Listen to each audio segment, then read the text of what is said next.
দেখি বাবা, হ্যাঁ করো।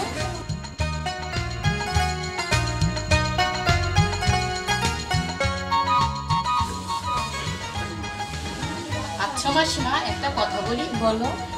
আমরা যদি তোমাকে মাসিমা বাদ দিয়ে শুধু মা বলে ডাকি, তাহলে কি তুমি রাগ করবে?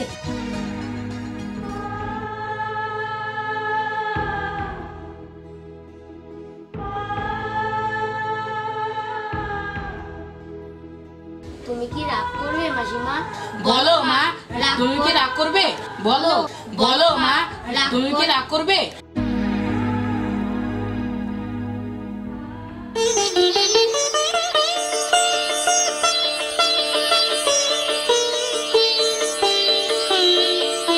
না বাবা, তুমি বাবাকে মা বলে ডেকো। মা, মা